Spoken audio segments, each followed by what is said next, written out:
Hello friends, JEE mains में अभी कुछ ही दिन रह गए हैं, तो अभी कुछ इंपॉर्टेंट चीज़ें हैं जिसको आपको फॉलो करनी चाहिए। It would be really helpful for you. तो मैं कुछ ऐसी चीज़ें शेयर करूंगा आज। सबसे पहली चीज़ कि जेईई मेंस के पहले ही कुछ दिनों में आपको यही इंश्योर करना है कि आपका कॉन्फिडेंस हाई रहे एंड आप हाईली पॉजिटिव रहे।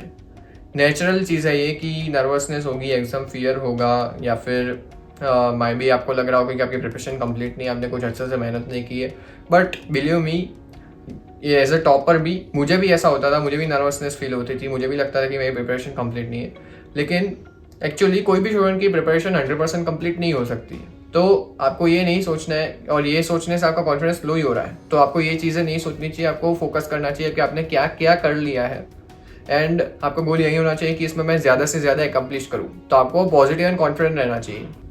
सेकेंडली, आपको ये ध्यान रखना है कि आप जेईई मेंस के आपकी जब शिफ्ट हो उसके एटलीस्ट 2 दिन पहले से पेपर देना बंद कर दें, क्योंकि अगर पेपर दी और आपके उसमें कम मार्क्स आ गए तो आपका कॉन्फिडेंस डाउन हो सकता है and that could affect your performance to a great extent. तो आपको कॉन्फिडेंस हाई रखना है और आपको भूल जाना है कि आपके वीक टॉपिक्स कौन सा है। एटलीस्ट 2-3 दिन पहले आपको फोकस करना है कि आपने कितना अच्छा काम किया, कितने स्ट्रॉन्ग टॉपिक्स को आपने मास्टर किए। That should what you should focus on.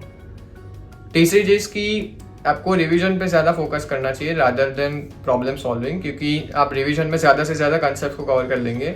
आपको ये करना चाहिए कि आपको स्ट्रॉन्ग चैप्टर्स के आप फॉर्मूलाज रिवाइज कर सकते हैं, या फिर आप हाईलाइटर पॉइंट्स वगैरह सब फास्ट रिवाइज कर सकते हैं, इनऑर्गेनिक ऑर्गेनिक वगैरह में, दूसरे चैप्टर्स में भी।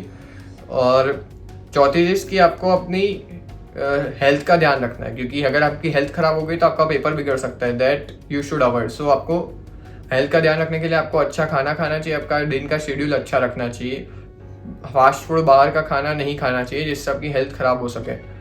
फोर्थली, आपको स्लीप इनफ लेनी है कुछ दिनों में। अगर आपकी स्लीप कम होगी तो आपको एग्जाम में नींद आएगी, जिसकी वजह से आपका परफॉर्मेंस काफ़ी इफेक्ट होगा। तो स्लीप मेंटेन करिए कुछ दिनों में, आपका शेड्यूल अच्छे से मेंटेन करें, जिससे आप पेपर में फुल एनर्जेटिक बन के आप पेपर सॉल्व कर सको।